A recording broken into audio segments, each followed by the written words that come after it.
కానీ వాళ్ళు అదేదో జోక్ వేసినట్టు మాడుతున్నారు చూసారా. దానికి నా దగ్గర ఒక సమాధానం ఉంది. సమయంతో పోలిస్తే మనం ఎంత చెప్పండి, స్కాట్ బిసెంట్ అయినా ఆ పర్టికులర్ జర్నలిస్ట్ అయినా, సమయంతో పోలిస్తే మనం ఎంత, మన బ్రతుకు ఎంత. ఒక 500 సంవత్సరాలు మనం పేజీలు కొంచెం వెనక్కి తిప్పితే ఏ దేశం ఎక్కడుందో మన అందరికీ తెలుసు కదా. నెక్స్ట్ 10 ఏళ్లలో, 20 ఏళ్లలో, 30 ఏళ్లలో, 40 ఏళ్లలో భారతదేశం ఎక్కడ ఉంటుందో ఎవరైనా జోష్యం చెప్పగలుగుతారా?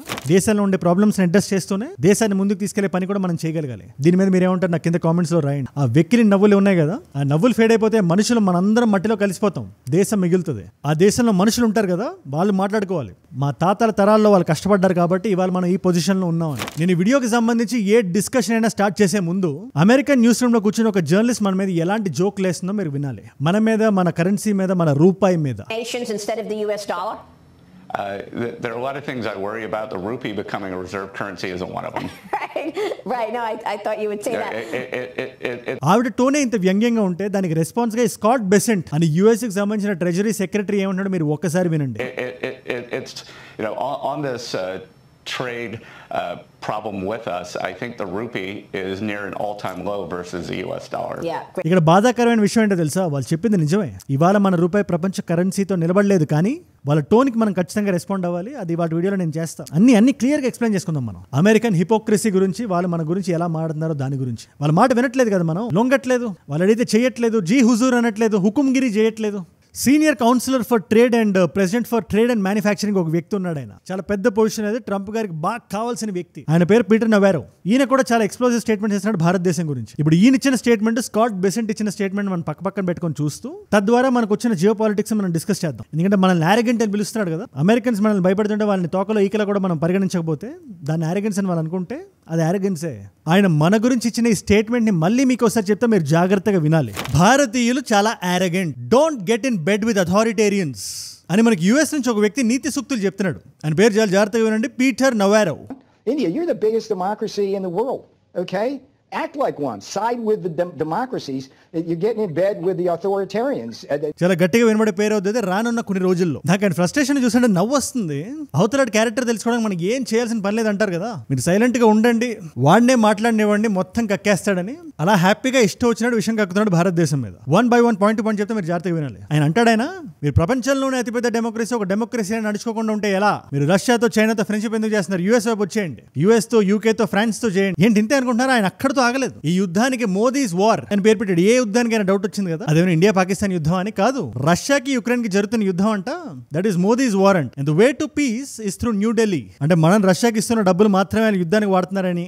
యుఎస్ రష్యా నుంచి కొంటున్న సరుకులు ఏవైతే ఉన్నాయో, హెక్సాఫ్లోరైడ్లు ఇవి అవి ఉన్నాయి కదా, ఈ పెస్టిసైడ్లు గట్రా, అవన్నీ పుతిన్ గారు పర్సనల్ ఎక్స్పెన్సెస్ కి ఆయన బ్యాక్ పాకెట్ లో పెట్టుకుంటారని మీనింగ్ వచ్చినట్టు మాడుతున్నారు ఈయన. సరే, అక్కడతో ఆగారా? ఇంటర్వ్యూలో క్వశ్చన్ అడిగింది ఆవిడ. జయశంకర్ గారి స్టేట్మెంట్ మనం ఆడుకున్నాం కదా, అది క్లియర్ గా చెప్పా వీడియోలో మీకు, ఆయన ఏమన్నారు అని. అదే, ఒకవేళ రష్యన్ క్రూడ్ ఆయిల్ నుంచి మీకు ఇబ్బంది ఉంటే భారతదేశం నుంచి రిఫైన్డ్ ఆయిల్ కొనడం మానేయండి అని. ఎందుకు? You have a problem buying oil from India, oil or refined products, don't buy it. Nobody forced you to buy it. Russia నుంచి మనం క్రూడ్ ఆయిల్ కొని ఇక్కడ రిఫైన్ చేసి అమ్ముతాం కదా, ఆ ఆయిల్ కొండ మానేయండి మీరు అని జయశంకర్ గారు చాలా నికాసైన స్టేట్మెంట్ ఇచ్చారు. ఆయన ఆ స్టేట్మెంట్ ఈయనకి ఆరోగెంట్ గా అనిపించింది. మీరు డెమోక్రటిక్ కంట్రీస్ నడుచుకోవాలి, మీరు ఇష్టం వచ్చినట్టు పని చేయకూడదు, మేము చెప్పినట్టు మేము హుకుం అంటే మీరు గులాంగిరి చేయాలి మీరు అని చెప్తూ don't get in bed with authoritarians అంటున్నాడు ఆయన. ఒంట్లో కొంచెం కండ కావరం అది ఎక్కువైతే ఇలాంటి మాటలు బయటకు వస్తాయి. చూసి తట్టుకోలేకపోతున్నాడు ఆయన. ఒక దేశం తన సొంత కాలం మీద నిలబడి, ప్రాబ్లమ్స్ ఉన్నాయి, పర్ క్యాపిటల్ ఇన్కమ్ సరిగ్గా లేదు, ఇంకా చాలా వరకు పాపులేషన్ మన మిడిల్ క్లాస్ కి తీసుకురావాలి, ఇన్ఫ్రా అనుకున్న స్టేజ్ కి రీచ్ అవ్వలేదు, కానీ మనం ఒక సోవరెన్ కంట్రీ అనే విషయాన్ని మర్చిపోయాడు ఆయన. దాంతోపాటు మనం వేరే దేశాలతో ఏదైతే లింక్ మనం స్ట్రాంగ్ చేసుకుంటున్నాం కదా, ముఖ్యంగా చైనాతో, రష్యాతో, అదే లోపల ఆయన కొంచెం అజీర్తి క్రియేట్ చేస్తుంది. ఎందుకంటే ఆయన చెప్పిన ఈ స్టేట్మెంట్ మీరు కొంచెం జూమ్ ఇన్ చేసి చూడండి. చైనా అక్సాయ్ చైన్ ఆక్రమించుకున్నప్పుడు మీరు చైనాతో మీరు ఎలా ఫ్రెండ్షిప్ చేస్తారని అడుగుతున్నారు కదా, ఇన్ని సంవత్సరాలు అయింది, ఇన్ని సంవత్సరాలు గుర్తురాలేదు వీళ్ళకి, సడన్ గా గుర్తొచ్చేసింది. Decades they invaded Aksai Chin and all your territory. These are not your friends, folks. Okay? చైనాతో మనం ఫ్రెండ్షిప్ చేయకూడదని. ఎందుకు? 31st నుంచి 1st వరకు మన మోదీ గారు వెళ్తున్నారు కదా చైనాకి, టియాన్జింగ్కి వెళ్తున్నారు ఆయన, SCO సమిట్. దానికి వ్లాదిమిర్ పుతిన్ గారు కూడా వస్తారు. అఫ్ కోర్స్ ఇది షేబాజ్ షరీఫ్ కూడా ఉంటాడు, కానీ ఆయన కూరలో కరేబాగ్ లాగా తీసి పక్కన పెడతారు. ఈ 3 దేశాలు ఏం మాట్లాడుకోకూడదు అని అమెరికా ఫీల్ అవుతుంది. ఆ భయాలు, ఆ ప్రకంపనలు ఏవైతే ఉన్నాయో ఆయన మాటల్లో మనకు వినబడుతుంది. అందుకే చెప్తాను కదా, మనం ఏం మాడాల్సిన అవసరం లేదు. మన డిప్లొమాట్స్ కానీ, మన ఫారెన్ మినిస్టర్స్ కానీ అడిగిన క్వశ్చన్స్ ఆన్సర్ చేస్తున్నారు, కానీ ఎటువంటి అధిక ప్రసంగం చేయట్లేదు వీళ్ళలాగా. వీళ్ళు ఇంకా వీళ్ళ మైండ్స్ ఇంకా 1750లో ఉండిపోయినాయి. మా వాళ్ళు చెప్తే వినాలి, మా తోలు డబ్బులకు వాల్యూ ఉంటుంది అనుకుంటే చాలా కష్టం. అది ఇవాళ జరిగే పని కాదు. అమెరికన్ కొలోనియల్ మైండ్ సెట్ కి ఇది ఒక నిలువెత్తు నిదర్శనం. ఈయన ఏదైతే మాట్లాడుతున్నాడో, ఫ్రస్ట్రేట్ అవుతున్నాడు, మొత్తం ఉండే లోపల ఉండే ఎమోషన్స్ అన్ని బయట పెడుతున్నాడు. పర్వాలేదు, మంచిదేమో. ఈ హిపోక్రిటికల్ స్టాండర్డ్స్ ఏదైతే అమెరికా ఫిక్స్ చేసిందో ఇవాళ వీడియోలో దాన్ని మీకు పూస గుచ్చినట్టు క్లియర్ గా ఎక్స్ప్లెయిన్ చేస్తా. భారతదేశ ఎగ్జాంపుల్ ఒకటే తీసుకొని కాదు, వియట్నాం లాంటి దేశం, జపాన్ లాంటి దేశం, ఇలాంటి దేశాలను ఎగ్జాంపుల్ గా తీసుకొని ట్రంప్ గారు చేసిన ట్రేడ్ డీల్ ఏంటి, దానివల్ల వాళ్ళు ఎంత నష్టపోయారు, వాళ్ళ పరువు ఎలా పోయింది, వాళ్ళు ఎలా రిటాలియేట్ అవుతున్నారో భారతదేశాన్ని ఎగ్జాంపుల్ గా తీసుకొని. అండ్ మోర్ ఇంపార్టెంట్లీ భారతదేశానికి కొంచెం ఫేవర్ గా మాట్లాడే స్కాట్ బిసెంట్ లాంటి వ్యక్తి కూడా he made a very wrong statement. అది విన్నప్పుడే నాకు చాలా బాధగా అనిపించింది. అమెరికన్ జర్నలిస్ట్ ఎవరైతే ఉన్నారో ఆవిడ భారతదేశం మీద, భారతదేశపు రూపాయి మీద వేసిన జోక్, దానికి స్కాట్ బిసెంట్ గారు ఇచ్చిన సమాధానం, అది లోపల కొంచెం చివుక్కుమన్న మన అందరం తెలుసుకోవాలి. It's very important. అండ్ ఇలాంటి ఇంపార్టెంట్ వీడియోస్ నా సైడ్ నుంచి మీకు రోజు ఒకటి వస్తుంది, every single day. Local issues నుంచి మొదలుపెట్టి ఇలాంటి ఇంటర్నేషనల్ జియో పాలిటిక్స్ వరకు మన ప్రపంచంలో ఏం జరిగినా అందరికీ అర్థమైన ఒక 10-15 నిమిషాలు వీడియో చేసి మీ ముందు పెట్టేస్తాను. మీలో చాలా మంది చూస్తున్నారు, ఒక నాలెడ్జ్ పిల్ల కన్స్యూమ్ చేస్తున్నారు. దానివల్ల ఎంతమంది కొత్త వాళ్ళకి రీచ్ అవుతుందో తెలుసా? అలాంటి కొత్త వాళ్ళు మీరు కానీ ఉంటే నేను వీడియో పెట్టగానే మీ దాకా రావాలంటే మీరు కింద కనబడే సబ్స్క్రైబ్ బటన్ నొక్కి పెట్టేసుకోండి. డన్. ముందుగా మనం ఆడే కాంటెక్స్ట్ గురించి మీకు ఏ మాత్రం అర్థం కావాలన్నా, ర్యోకే అకాజావా అని జపాన్స్ చీఫ్ ట్రేడ్ నెగోషియేటర్, చాలా పెద్ద స్థాయి వ్యక్తి జపాన్ కి సంబంధించి, లాస్ట్ మినిట్ లో యుఎస్ కి రావాల్సి ఉండింది, అదే ఈ ట్రేడ్ నెగోషియేషన్స్ ఇవన్నీ చేయడానికి. లాస్ట్ మినిట్ లో అలా కట్ చేశాడు ఆ మీటింగ్. దీనికి కారణం ఏంటి? ట్రంప్ గారు ప్రపంచం అంతా డప్పు కొడుతున్నారు కదా, నేను అసలు ఎరగదీశాను, నేను భారతదేశాన్ని, బ్రెజిల్ ని పక్కన పెడితే వేరే దేశాలు అన్నిటితో నేను సరసమైన డీల్స్ క్రాక్ చేసి వాళ్ళందరినీ మన టేబుల్స్ దగ్గర వచ్చి కూర్చునేలా నేను చేశాను అంటున్నారు కదా ఆయన. దానికి విరుద్ధంగా ఆయన క్యాన్సిల్ చేశారు ట్రిప్ ని. దానికి అసలు అమెరికా జపాన్ తో చేసిన డీల్ ఏంటో మీరు తెలుసుకోవాలి. ఫస్ట్ చాలా వరస్ట్ డీల్ అది. నేను చెప్తున్నాను కదా, మీరు ఒకసారి వినండి. ఇది జపాన్ అంటే యూఎస్ లో $550 బిలియన్ ఇన్వెస్ట్ చేయాలండి. $550 బిలియన్. జపాన్ ఎకానమీ ఎంత? మనకన్నా కొద్దిగా తక్కువ, ఒక $4 ట్రిలియన్ ఎకానమీ. అది దానికన్నా పెరగదులేండి. America made sure it stops there. Plaza Accord అని 1985 అమెరికా జపాన్ కలిసి ఒక డీల్ సైన్ చేసింది. దీంట్లో ఉండే అంతరార్థం ఏంటో తెలుసా? జపాన్ ని లైఫ్ లో ఎదగనివ్వకూడదు అని అమెరికా తీసుకున్న ఒక డెసిషన్, ఒక కీ డెసిషన్. అందుకే చెప్తున్నాను కదా, ఒక వసాల్ స్టేట్ లో ఉంటే ఆ దేశం డిసైడ్ చేస్తారు నీ ఫ్యూచర్ ని. ఇవాళ మనం ఎవరు శాసించలేకపోతున్నారు కదా. అఫ్ కోర్స్ మనం ఎదగడానికి చాలా స్కోప్ ఉంది, కానీ అమెరికా ఇవాళ మనం ఎక్కి తొక్కుదాం అనుకుంటుంటే అది మనం జరగనివ్వట్లేదు. దానికి కారణం వేరే సోవరెన్ నేషన్. ఇలాంటి సోవరెన్ దేశాలు ప్రపంచం మొత్తంలో ఎన్ని ఉన్నాయి? గట్టిగా డిప్ప మీద లాగి పెట్టి కొడితే 5: America, China, Russia, India, Israel. మిగతా ఏ దేశాన్ని తీసుకోండి, either it's vassal state of China or Russia or America. అలా జపాన్, అమెరికా వసాల్ అవడం వల్ల కూర్చోపెట్టి డీల్ సంతకం పెట్టించేసి అనవసరంగా జపనీస్ కరెన్సీ యెన్ ఏదైతే ఉందో దాన్ని ఇన్ఫ్లేట్ చేసి జపాన్ ఎక్స్పోర్ట్ ఎకానమీని కంప్లీట్ గా కిల్ చేసి, నేను అందుకే చెప్తున్నా, చైనా ఒక ఎక్స్పోర్ట్ ఎకానమీ అవడం వల్ల ఇవాళకి చైనీస్ కరెన్సీ చాలా వీక్ గా ఉన్నట్టు అనిపిస్తుంది బయటకి చూడడానికి. అది వాళ్ళు పెట్టుకున్నారు. అది ఎందుకు? వేరే దేశాలతో మనం కంపీట్ చేయాలి, మనం ఎక్కువ సరుకు మనం బయటికి పంపిస్తున్నాం, we should not just be a global consumer, we should be a global exporter అని చైనా తీసుకున్న డెసిషన్ అది. దానికి ఎగ్జాక్ట్ గా ఆపోజిట్ గా జపనీస్ యెన్ ని ఇన్ఫ్లేట్ చేసి వాళ్ళేమో తెలియకుండా ఉప్పేసుకొని ఆ సంతకాలు అకౌంట్స్ సైన్ చేసి ఇవాళకి కూడా మన భారతదేశం దాటేసింది జపాన్ ని. రేపు పొద్దున్న వేరే దేశాలు దాటేస్తాయి, కానీ జపాన్ నెక్స్ట్ 10 years అయినా 20 years అయినా దాని ఎకానమీ అక్కడే ఉంటుంది. దానికి కారణం యూఎస్ఏ. అలాంటి యూఎస్ఏ వాళ్ళు జపాన్ తో పెట్టుకున్న డీల్ ఏంటి? $500 బిలియన్ నువ్వు అదే వచ్చి పెట్టాలంటే ఎక్కడి నుంచి పెడతారు వాళ్ళు? గవర్నమెంట్ అయితే పెట్టదు కదా, అక్కడ ఇన్వెస్టర్స్ ని పట్టుకోవాలి జపాన్ లో, లేదా లోన్లు గట్రా తీసుకొని అమెరికాలో ఇన్వెస్ట్ చేయాలి. పోనీ ఇలా లోన్లు, అప్పులు గట్రా తీసుకొని వచ్చి ఇక్కడ ఇన్వెస్ట్ చేసి ఇక్కడ ప్రాఫిట్స్ చేసి ఆ డబ్బులు మళ్ళీ జపాన్ తీసుకెళ్లిపోతామంటే అది కూడా కుదరదు. ఆ డబ్బులు మళ్ళీ అమెరికాకి ఇవ్వాలి, అమెరికాలో ఇన్వెస్ట్ చేయాలి. ఇది ఒక డీల్. ఇన్ఫాక్ట్ ఈ డీల్ చూసిన వాళ్ళు ఎవరైనా ఇది డీలా, ఇదే డీలా అని అడుగుతారు. మరి జపాన్ వాళ్ళు ఏమనుకున్నారు? కానీ అప్పుడు ఆ టైంలో ఆ డీల్ ని సంతకం పెట్టారు, కానీ ఎక్కడో వాళ్ళకి మనసులో కరెక్ట్ గా అనిపించలేదు. ఫోన్ కాల్ డిప్లొమసీ జరుగుతుంది, నెగోషియేషన్స్ జరుగుతున్నాయి, ఇంకొంచెం అడుగుతున్నారు, ఇదేంటి సార్ ఇదే అని అడుగుతున్నారు. దానికి ట్రంప్ గారు మనకు తెలుసు కదా, యాజ్ ఇట్ ఈస్ ట్రంప్ స్టైల్లో ఆయన సమాధానాలు చెప్తున్నారు. లేదు తెగేది కాదని చెప్పి ఇదంతా చేసిన తర్వాత కూడా మళ్ళీ ఒక 15% టారిఫ్ ఉంది జపాన్ మీద. మీరు ఒకసారి ఆలోచించండి, ఇన్ని చేసిన తర్వాత ఇంత డబ్బులు ఇన్వెస్ట్ చేసి ఆ డబ్బులు మళ్ళీ అమెరికాలో పెట్టి అప్పు తెచ్చుకున్న డబ్బుల్ని ఇంత చేస్తే 15% టారిఫ్. సరే ఇలాగే చెప్తున్నాను కదా, ఎవరెవరితో అయితే డీల్ సంతకం పెట్టారో అవన్నీ అమెరికాకు ఫేవర్ గానే ఉన్నాయి. మీరు యూకే చూడండి, EU చూడండి, వియట్నాం అయితే వాళ్ళు పరువు పోయింది. లాస్ట్ వరకు ఇద్దరు కలిసి మాట్లాడుకొని అమెరికా, వియట్నాం లేదా అందరం కలిసి కొలుక్కొద్దాం అన్నట్టు వచ్చి లాస్ట్ లో వీళ్ళు చెప్పినవన్నీ వియట్నాం ఒప్పుకున్న తర్వాత లేదు మాకు ఇంకా కావాలని చెప్పి డొనాల్డ్ ట్రంప్ అడగడం మొదలు పెట్టాడు. ఆయన లాస్ట్ లో కట్ అయింది ఆ డీల్, పరువు పోయింది ఆ దేశానికి. ఇండోనేషియా అయితే బాబు మేము మీ జెట్స్ కొంటాం, మీ బోయింగ్స్ కొంటాం, మేము అఫ్ కోర్స్ వాళ్ళ ఫైటర్ జెట్స్ అవి కొనలేరులేండి, F-35 గట్రా, ఎనర్జీ ఇంపోర్ట్స్ అవన్నీ చేస్తాం మేము, మీ దగ్గర నుంచి ఆయిల్ కొంటాం అని చెప్తే ఆయనకు డీల్. అలాగా అమెరికాకు వచ్చి దేర్ మోకాల మీద కూర్చొని మోక్కరిల్లి మరీ అడిగితే అదేదో డీల్స్ ఇచ్చారు ఆయన. అందుకు పాకిస్తాన్ ఎగ్జాంపుల్ గా తీసుకోండి, వాళ్ళిద్దరికి ఉండే ఆ సంబంధం మనందరికీ తెలిసిందే కదా. అలాంటి పాకిస్తాన్ మీద 19% ఇవాళకి బయటకి ఎవరికి అర్థం కాదు ఏంటి ఆ డీల్, ఏం నడిచింది బ్యాక్ డోర్ ఛానల్లో. ఎనర్జీ అన్నాడు, బలూచిస్తాన్ అన్నాడు, రేర్ ఎర్త్ మినరల్స్ అన్నారు, తవ్వుతా ఉన్నారు, ఇదన్నారు అదన్నారు, కంపెనీ అన్నారు, ఏం నడుస్తుంది ఎవరికి అర్థం కావట్లేదు.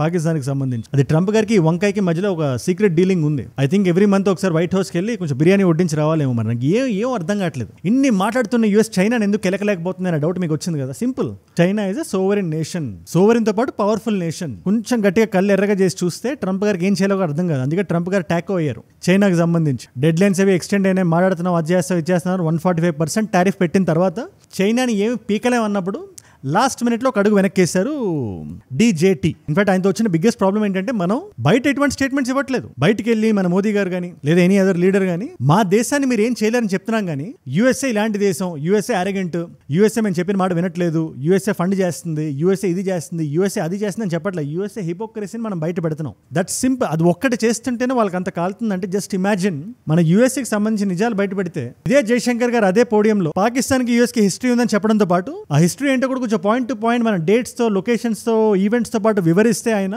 USA ఎక్కడ తీసుకెళ్తే మొహం ఎక్కడ పెట్టుకుంటుంది. అదే పీటర్ నవేరాకో ఎరుక. చెప్తున్నాను కదా, ఈ కొలోనియల్ హ్యాంగ్ ఓవర్ నుంచి ఇంకా బయటికి రావట్లేదు, తట్టుకోలేకపోతున్నారు. ఒక బ్రౌన్ స్కిన్ ఉండే వ్యక్తి మనం ఒక డీల్ చెప్తే ఆ డీల్ ఒప్పుకోలేకపోతున్నాడు ఏంటి అని. UK ఒప్పుకుంది, ఫ్రాన్స్ ఒప్పుకుంది, ఈడెవడేడు అసలు ఇండియన్స్ అంటే ఎవరాలు మన మీదకి వచ్చి నిలబడతారా, మనం ఇస్తే డీల్ తీసుకోరా అనే ఫ్రస్ట్రేషన్ ఉంది కదా, అది ఆయన చూపిస్తున్నాడు. మనం సైలెంట్ గా ఉంటే అది అంత బయటకు వస్తుంది. ఇది రియల్ లైఫ్ లో కూడా మీరు ఒకసారి పాటించండి. మీ స్కూల్లో, కాలేజ్లో మిమ్మల్ని ఎవరైనా బుల్లీ చేస్తుంటే మీరు ఎక్కువ ఏం చేయాల్సిన అవసరం లేదు. మీరు జస్ట్ కూర్చోండి, మీ పని ఏదో మీరు చేయండి. వాడి క్యారెక్టర్ అంటే ఆటోమేటిక్ గా వాడే అందరికీ చూపించేస్తాడు. వాడు ఫ్రస్ట్రేషన్ లో కొన్ని మాటలు వస్తాయి కదా, అదే వాడు. ఇవాళ పీటర్ నవేరాకు వచ్చినట్టు స్కాట్ బిసెంట్ కొన్ని మాటలు మాట్లాడుతున్నాడు. ఇది ఇంకా ఇంట్రెస్టింగ్ ఉంది, ఎందుకంటే ఈ కేసు అట్లీస్ట్ పీటర్ నవేరా గత కొన్ని వారాలుగా భారతదేశం మీద విషయం చెబుతున్నాడు. యుద్ధం అంటాడు, యుక్రెయిన్ అంటాడు, రష్యా అంటాడు, భారతదేశం 25% అంటాడు, టారిఫ్ అంటాడు, 50 అంటాడు, మళ్ళీ వార్ మెషిన్ అంటాడు. ఆయన మొత్తం అటు ఇటు మొత్తం తిప్పేసి భారతదేశానికి వచ్చేస్తాడు. అక్కడికి ఏదో చైనాకు సంబంధం లేనట్టు. మనకన్నా చైనా ఎక్కువ తీసుకుంటుంది కదా రష్యా నుంచి. అంతెందుకు మీరే US వాళ్ళే మాకు రష్యాలో తప్పితే ఇంకెక్కడా సామాన్లు దొరకవు అనుకుంటే మీరు రష్యాకి వెళ్ళి కొనుక్కో తెచ్చుకుంటారు కదా. ఇదే విషయాన్ని జయశంకర్ గారు చెప్పారు. ప్రపంచానికి క్యాపిటలిజం నేర్పిస్తున్న USA వాళ్ళు ఇలా మాట్లాడడం మాకు అసలు ఎటువంటి అర్థం మాకు కలగట్లేదు. బిజినెస్ ఇస్ ఎ బిజినెస్ కదా అనే మీనింగ్ వచ్చినట్టు ఆయన మాట్లాడుతున్నారు కదా. It's funny you have people who work for a pro-business American administration accusing other people of doing business. దాని అర్థం ఇదే. కానీ Scott Besant he was very అంటే కొంచెం పాజిటివ్ గా ఉంటాడు భారతదేశం మీద. మీరు పట్టించుకోకుండా అంటాడు. ఈయన ఎవరు, ట్రెజరీ సెక్రటరీ. ఆయన ఎవరు, పీటర్ నవేరో, ట్రేడ్ కి సంబంధించిన పొజిషన్ లో ఉన్నాడు. ట్రంప్ గారు బాగా కావాల్సిన వ్యక్తి ఆయన. ఎనీవేస్ ఈయన కూడా మన భారతదేశం గురించి మాట్లాడినప్పుడు నోరు జారుతున్నాడు, కొంచెం ఒళ్ళు దగ్గర పెట్టుకొని మాట్లాడలేదు. ఆ పర్టికులర్ పాయింట్ గురించి మనం మాట్లాడదాం, కానీ దానికన్నా ముందు ఆయన ఏమన్నాడు మనం ఒకసారి వినాలి. సేమ్ అగైన్ US లో ఒక జర్నలిస్ట్ ఆయన ఒక క్వశ్చన్ అడిగారు. మీరు 50% టారిఫ్ వేస్తున్నారు కదా భారతదేశం మీద.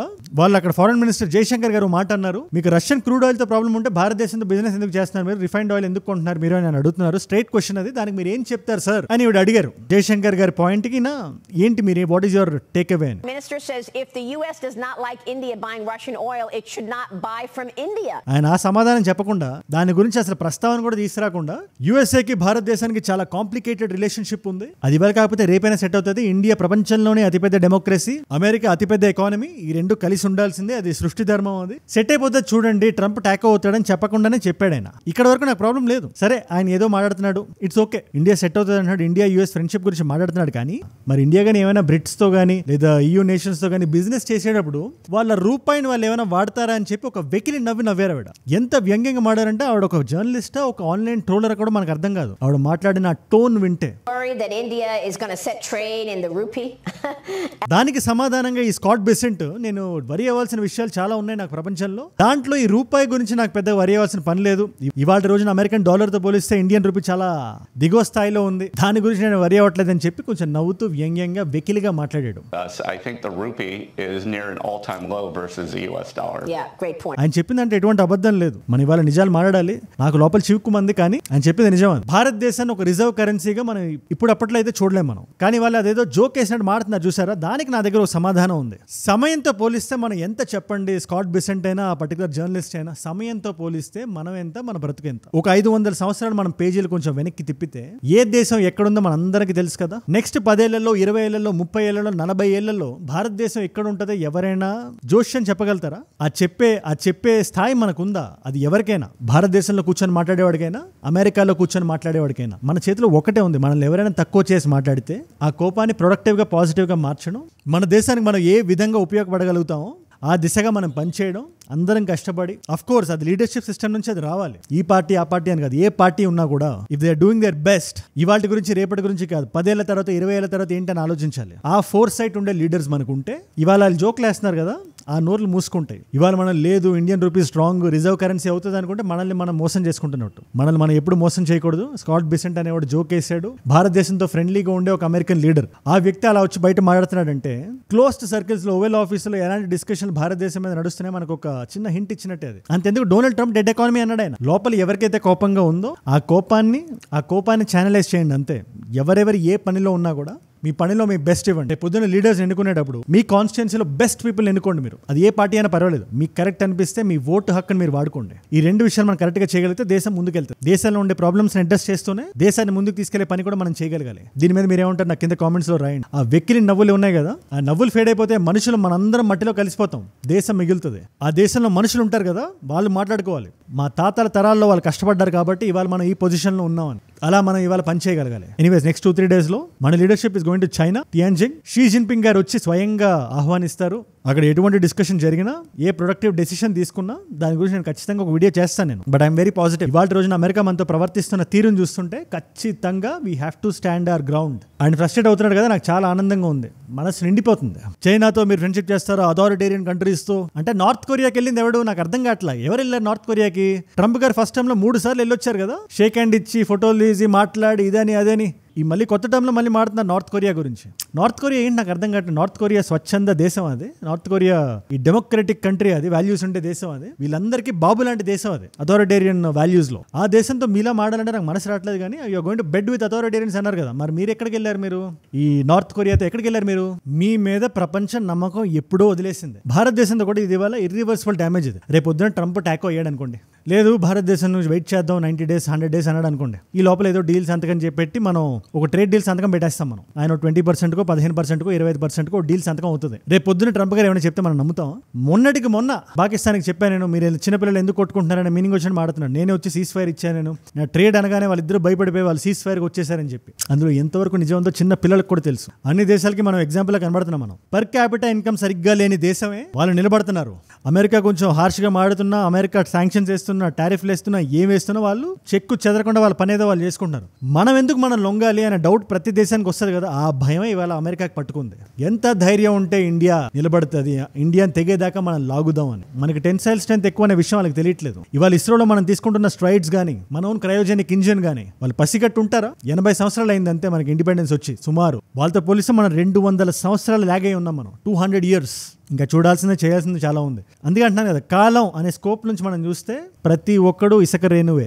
అది అమెరికా అయినా, రష్యా అయినా, ఇండియా అయినా. అండ్ బై ద వే ఎస్సీఓలో RIC గురించి ఏమైనా డిస్కషన్ జరిగితే దాని గురించి మనం ఫస్ట్ మాట్లాడుకుందాం. అండ్ అపార్ట్ ఫ్రమ్ దట్ చాలా అదర్ థింగ్స్ కూడా ఉంటాయి.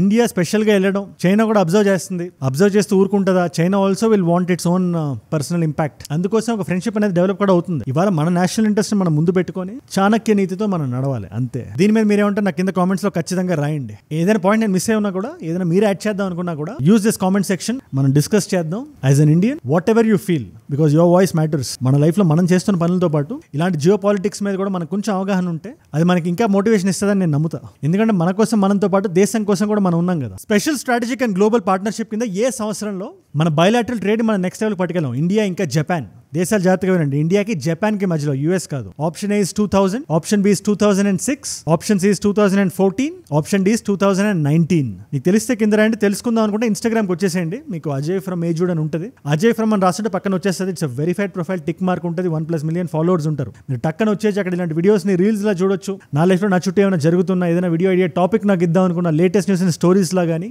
Even if you're impressed by the outfits, Instagram is a way to go. Questions answer ఒకవేళ నా పేజ్లో లేకపోయినా కూడా ఏజూడ్ రీల్స్ అని మన టీం నడుపుతున్న పేజ్ అది ఖచ్చితంగా ఉంటుంది. అండ్ బై ద వే ఏజూడ్ గ్లోబల్ మన ఇంగ్లీష్ లాంగ్వేజ్ ఛానల్ అది. మీ నాన్ తెలుగు ఫ్రెండ్స్కి ఇలాంటి కాంటెంట్ మీరు షేర్ చేద్దాం అనుకున్నా, మీరే ఇంగ్లీష్లో కన్స్యూమ్ చేద్దాం అనుకున్నా, డెఫినెట్లీ ఫాలో అయి పెట్టుకోండి, సబ్స్క్రైబ్ అయ్యి. చాలా ఎగ్జైటింగ్ కాంటెంట్ ఉంది ముందు. అండ్ మీరు ఇక్కడ దాకా నా వీడియోలో వచ్చారంటే నా వీడియోస్ మిమ్మల్ని లాకట్టుకుంటున్నాయి, ఒక వాల్యూ పొందుతున్నారు. Thank you so much for that. మీరు ఇస్తున్న ఈ వాచ్ టైం, మీ రిటెన్షన్, ప్రాణం పెట్టి నన్ను రోజు పనిచేయడానికి, నిర్భయంగా, నిర్మోహమాటంగా మాట్లాడడానికి నన్ను ప్రేరేపిస్తుంది, ప్రోత్సహిస్తుంది. దానికి మీరే నా ప్రేరణ. You are my inspiration. మీరు ఇస్తున్న వాచ్ టైం, రిటెన్షన్ నార్మల్ విషయాలు కాదు. అది ఎంతో మంది కొత్త వాళ్ళకి రీచ్ అయ్యేలా చేస్తుంది. అది అలాంటి కొత్త వాళ్ళు మీరు కానీ ఉంటే నా డైలీ వీడియోస్ మిస్ అవ్వకూడదు. నేను ఇలా వీడియో పెట్టగానే మీ దాకా రావాలంటే మీరు ఏం చేయాలి? కింద కనబడే సబ్స్క్రైబ్ బటన్ నొక్కి పెట్టేసుకోండి.